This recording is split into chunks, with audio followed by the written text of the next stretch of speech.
दोस्तों, कैसे हैं आप सभी। तो आप सभी का ही हार्दिक स्वागत और हार्दिक अभिनंदन करती हूँ मैं आप सबकी अपनी प्रीति मंडियाल, आपके अपने पॉकेट पढ़ाई चैनल पे। ठीक है, तो आइए दोस्तों, अब हम आज आगे बढ़ेंगे और जो हमारी यूनिट है literary theory post world war two English literature NTA की, उसमें एक्सटेंशियलिज्म जो मूवमेंट है उसे आज हम पढ़ेंगे। तो आइए दोस्तों, करना शुरू करते हैं, सभी अपनी सीट की पेटियां बांध लें।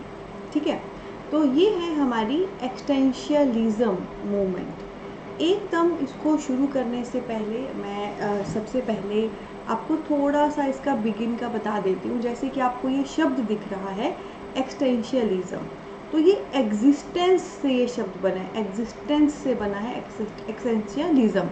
तो ये थ्योरी बेसिकली हमारी एग्जिस्टेंस की बात करेगी। ठीक है, कि हम क्यों पाए जाते हैं, हम क्यों एग्जिस्ट करते हैं, हमारा इस ज़िंदगी में आने का फ़न क्या है, क्यों हम इस धरती पे मौजूद हैं, वो सारा ये दोस्तों अच्छे से एक्सप्लेन करता है। ठीक है, तो ये टिप मैं आपको भी देना चाहती हूँ, जब कभी आपने एकदम पढ़ाई शुरू करनी है ना, तो एकदम टॉपिक पे आने से पहले टॉपिक का नेम देखा करिए, उसको समझने की, एक्सप्लोर करने की कोशिश किया करिए, उससे भी काफ़ी हद तक चीज़ें क्लियर हो जाती हैं।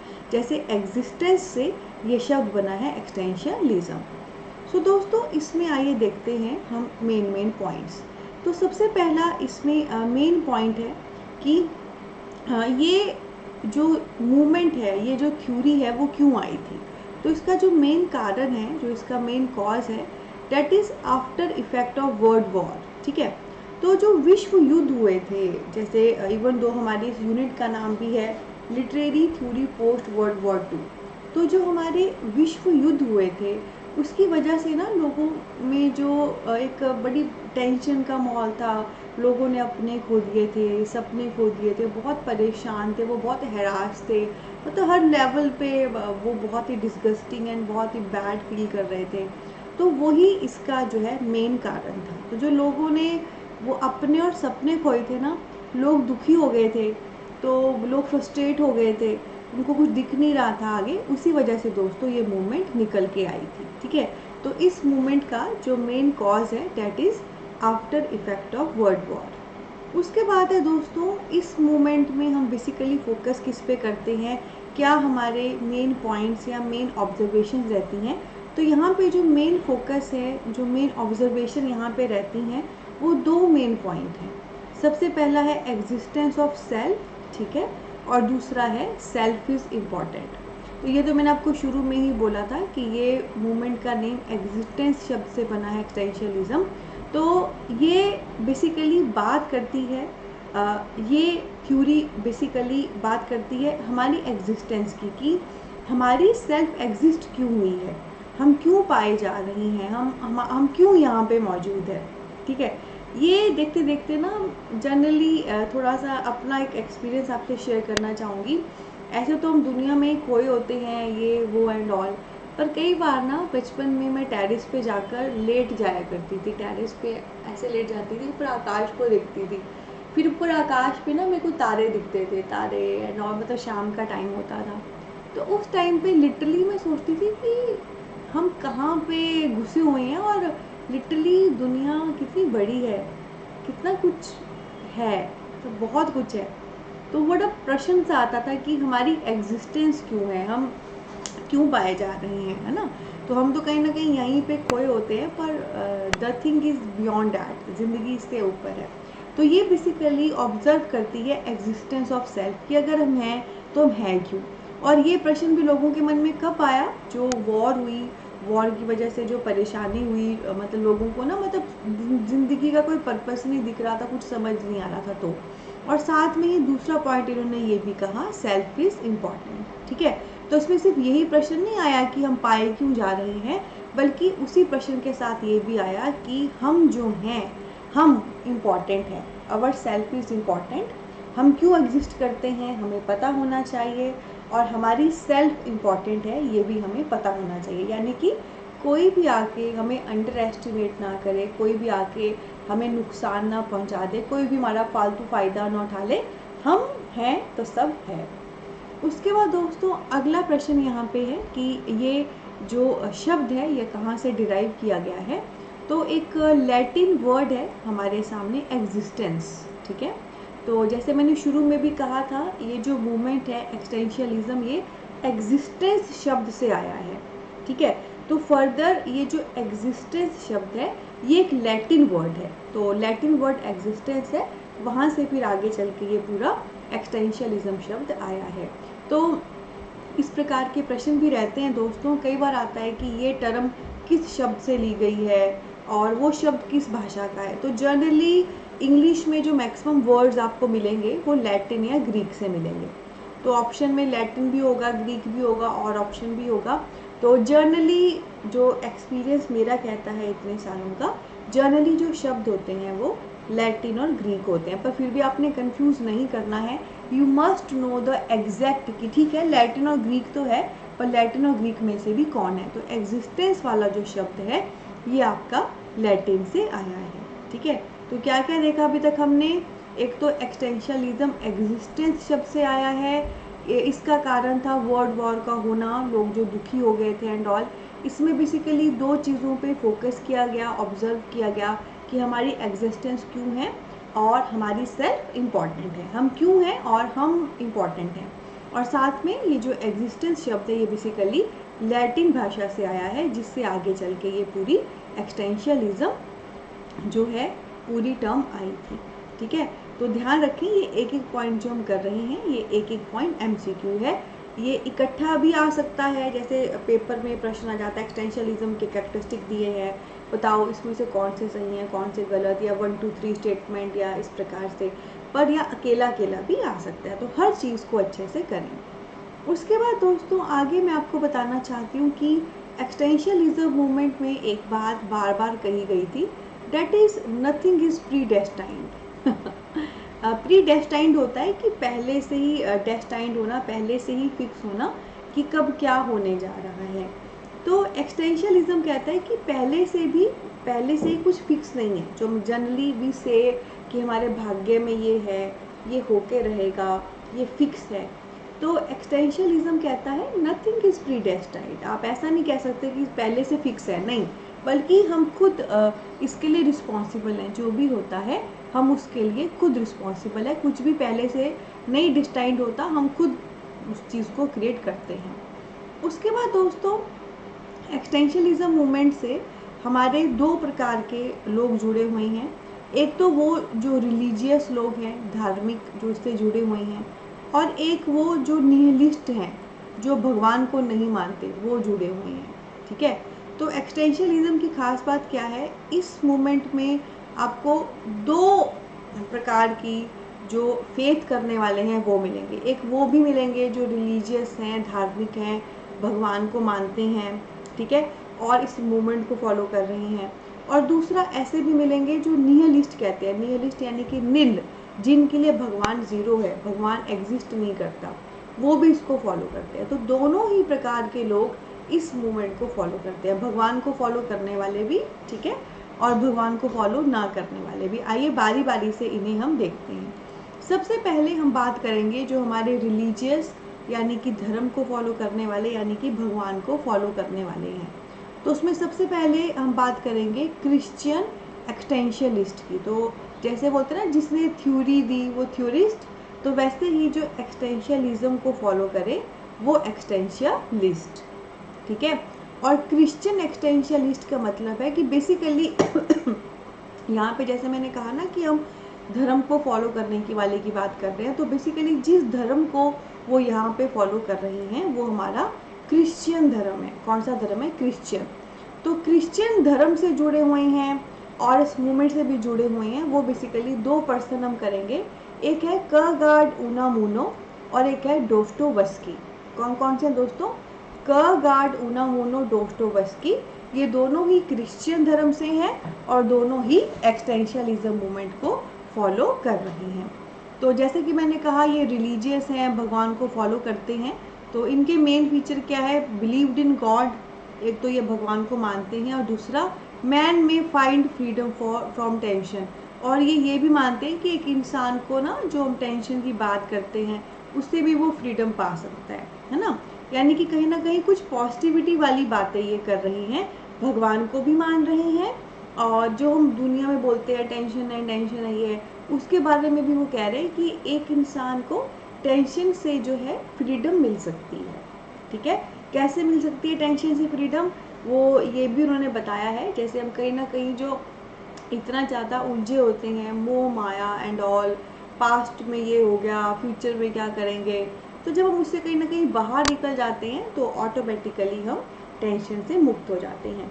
इस चीज़ को लेके तो ना दोस्तों, एक दिन तो क्या, ये चीज़ तो मैंने बहुत बार फील की है कि जो बेसिक नीड है ना हमारी, रोटी कपड़ा मकान, वो परमात्मा ने दिया है यार, मतलब लिटरली दिया है, पर वो जद्दोजहद है औरों को पीछे करके आगे निकलने की, और उसी जद्दोजहद में हम खुद भी खराब होते हैं और औरों को भी खराब करते हैं, मतलब खुद भी टेंशन में आते हैं और अपने से जुड़े हुए लोगों को भी टेंशन में देते हैं। तो यही ये कहते थे कि आप टेंशन से फ्री हो सकते हो, मतलब ज़्यादा नहीं सोचना, प्रेजेंट को जीना, बोलना आसान है, प्रेजेंट को जीना होता नहीं है, पर ये कहते थे प्रेजेंट को जियो, ज़्यादा नहीं सोचो यहाँ वहाँ का, और आपकी ज़िंदगी खुशनुमा हो सकती है।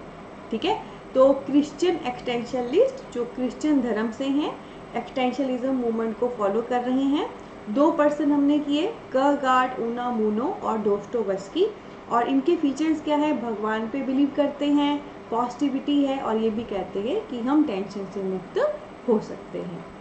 उसके बाद दोस्तों आगे हम बात करेंगे उन लोगों की जो भगवान को यहाँ पे बिलीव नहीं करते, वो हो गए हमारे निहिलिस्ट। ठीक है, कौन से हो गए, निहिलिस्ट। निहिलिस्ट मतलब नील, जिनके लिए भगवान जीरो है, नील है। तो इसमें हमारे सामने जो पर्सन है वो है Nietzsche, Sartre, Heidegger, Camus. Nietzsche, Sartre, Heidegger, Camus. Nietzsche, Sartre, Heidegger, कैमस।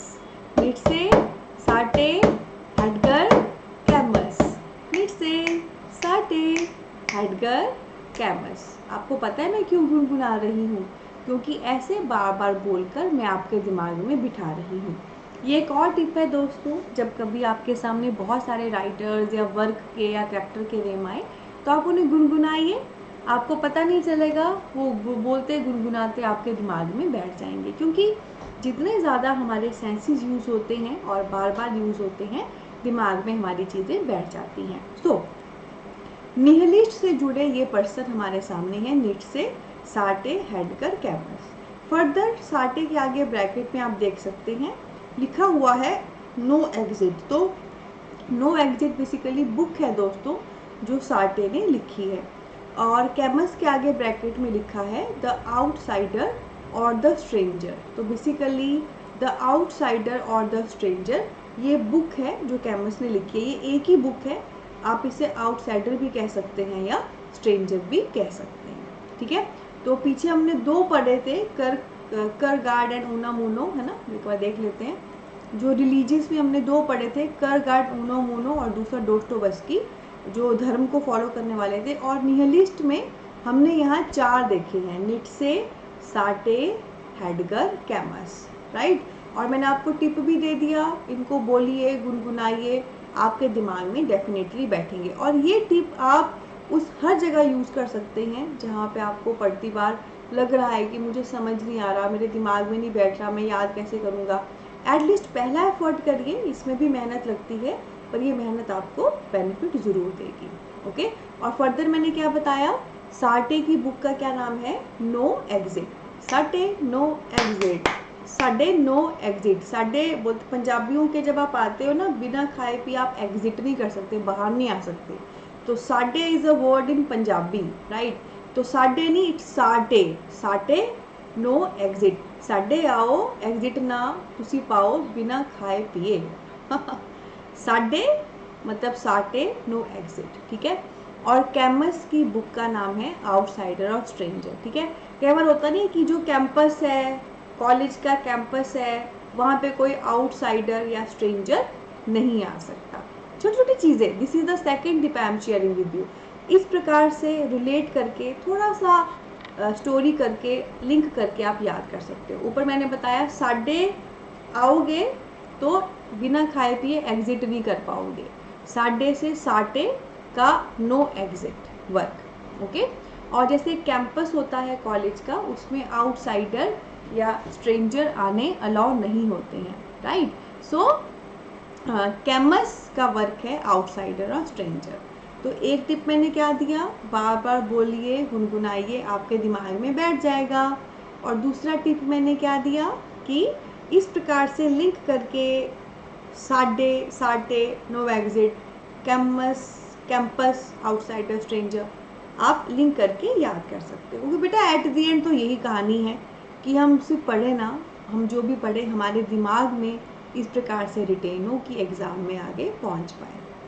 उसके बाद दोस्तों, अब जैसे पीछे ना मैंने आपको इसके फीचर बताए थे जो ये भगवान को फॉलो करते हैं, वैसे ही अब मैं निहिलिस्ट के फीचर आपको बता रही हूँ जो भगवान को फॉलो नहीं करते हैं। तो एक तो उनकी पहली स्टेटमेंट है, man has come to an alien world. तो सबसे पहला ये कहते हैं कि ना जो भगवान मतलब आदमी जो है वो एक एलियन वर्ल्ड में आ गया है। एलियन शब्द हम कब यूज़ करते हैं जनरली, जब हम किसी ऐसी चीज़ को देखें जो हमारी दुनिया की नहीं है। तो यहाँ पर वो कह रहे हैं कि आदमी एक ऐसी दुनिया में आया जो उसकी नहीं है, मतलब ये दुनिया उसके लिए एलियन है, दुनिया उसकी नहीं है। दूसरा, life is absurd and meaningless. जो ज़िंदगी है वो बेकार है, इसका कोई मकसद नहीं है। एब्सर्ड होता है नथिंग, मतलब ज़िंदगी में कुछ है ही नहीं, मतलब सब कुछ वेला है, बेकार है, ठीक है।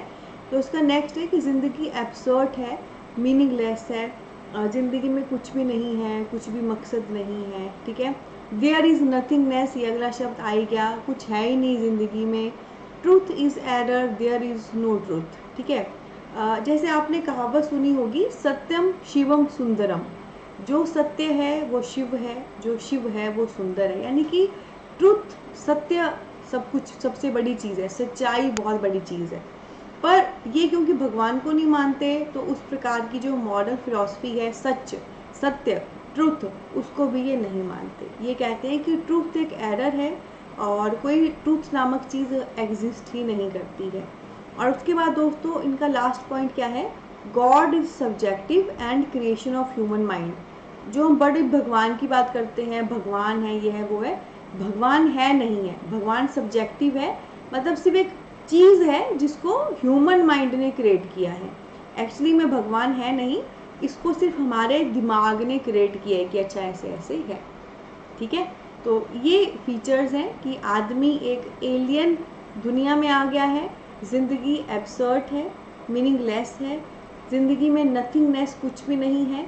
ट्रुथ यानी कि सच्चाई जैसी कोई चीज़ है ही नहीं है, it is a error, there is no truth. और भगवान एक सब्जेक्टिव चीज़ है, यानी कि मतलब सब्जेक्ट है जिसको हमारे दिमाग ने क्रिएट किया है, एक्चुअली में एग्जिस्ट नहीं करता। तो कितनी खूबसूरती है दोस्तों इस एक्सटेंशलिज्म मूवमेंट की। इसको जो फॉलो कर रही हैं वो दोनों प्रकार के लोग हैं, वो भी जो रिलीजियस हैं, धार्मिक हैं, भगवान को मानने वाले, और वो भी जो रिलीजियस नहीं हैं, धार्मिक नहीं हैं, भगवान को नहीं मानने भी वाले। आइए अब आगे बढ़ते हैं। उसके बाद दोस्तों, अब मैं इसी के तहत जो पीछे मैंने आपको नीट से, साटे एंड ऑल बताए थे, उन्हीं के तहत कुछ स्टेटमेंट आपसे मैं शेयर करना चाहूँगी।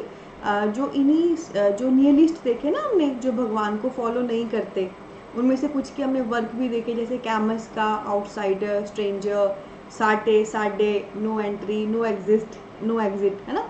तो उसमें दोस्तों मैं बताना चाहूँगी नीट से और साटे की कुछ स्टेटमेंट है। तो ये स्टेटमेंट ऐसी ही हैं जो अगेन मतलब भगवान के अपोजिट होगी, रिलीजियसनेस के अपोजिट होगी, ठीक है। तो निट्से ने क्या स्टेटमेंट दी है, God is dead, man is alone in a godless universe, ठीक है। तो ये कहते हैं भगवान जो है मर चुका है और आदमी अकेला है इस गॉडलेस यूनिवर्स में, बिना भगवान की दुनिया में आदमी अकेला है। एक्चुअली क्या होता है ना, इंसान की टेंडेंसी होती है जब कभी कुछ नहीं सोचता उसको भगवान सोचता है, उसको वो माथा टेकता है, उसको बो डाउन करता है। पर ये कह रहे हैं भगवान इज़ डेड, कि भगवान तो मर चुका है और आदमी बिना भगवान की दुनिया में अकेला है। यानी कि जो हम बड़ी बड़ी बातें कहते हैं, भगवान आएंगे हमारे लिए ये करेंगे, वैसा कुछ नहीं है, ये निट्से की स्टेटमेंट है। उसके बाद सार्टे की क्या स्टेटमेंट है, God when he does not know what to do with us kill us. आगे सार्टे की स्टेटमेंट है, जब भगवान को नहीं पता होता हमारे साथ क्या करना है तो वो हमको मार देता है। तो ये भी वर्ल्ड वॉर के आफ्टर इफेक्ट है, क्योंकि वर्ल्ड वॉर में इतने लोग मारे गए, लोगों के जो बिलीफ थे वो सारे तो टूट गए, लोगों के विश्वास टूट गए, तो उनको फिर ये लगा कि जब भगवान को कुछ नहीं सोचता करने को तो वो हमको मार देता है। ठीक है, तो जैसे दोस्तों ये निहिलिस्ट कौन से राइटर हैं, किन निहिलिस्ट राइटर की कौन सी बुक है, ये प्रश्न आ सकते हैं। वैसे ही कौन सी स्टेटमेंट किसकी है, ये प्रश्न भी आ सकते हैं। ठीक है, और इसके साथ दोस्तों हमारी एक्सटेंशनलिज्म पूरी मूवमेंट क्लियर होती है। ठीक है, तो आई होप आपको ये सारे से क्लियर है एक्सटेंशनलिज्म ये मूवमेंट क्या है, इससे संबंधित सारे फीचर्स, इसका कारण और इससे जुड़े हुए सारे लोग मैंने आपको अच्छे से एक्सप्लेन कर दिए हैं। तो दोस्तों अगर आपको ये वीडियो अच्छी लगे तो हमारी इस वीडियो को ज़रूर लाइक करें, हमारे चैनल पॉकेट पढ़ाई को सब्सक्राइब करें, जो इंडिया का सबसे पहला पॉकेट फ्रेंडली पॉकेट पढ़ाई ऐप है। ठीक है, और साथ में ना इसकी वीडियो की डिस्क्रिप्शन में बकायदा हमारा ऐप का लिंक दिया गया है पॉकेट पढ़ाई का, आप उसको डाउनलोड कर सकते हैं। आने वाले एनटीए एग्ज़ाम के लिए कंप्लीट कोर्स वहाँ पे अवेलेबल है। और दोस्तों इसके अलावा बहुत खूबसूरत परिवार है हमारा, इंस्टाग्राम, टेलीग्राम, फेसबुक पे, आप हमें वहाँ सब पे भी फॉलो कर सकते हैं। ठीक है, तो इसी नोट पे लेती हूँ अलविदा। आई होप हंसते हंसते कट गए आपके पढ़ाई के रास्ते। बहुत सारा प्यार, बहुत सारी ब्लेसिंग। मिलते हैं आने वाले लेक्चर में नेक्स्ट टॉपिक के साथ, जिसमें हम देखेंगे theatre of absurd. Take care, thank you.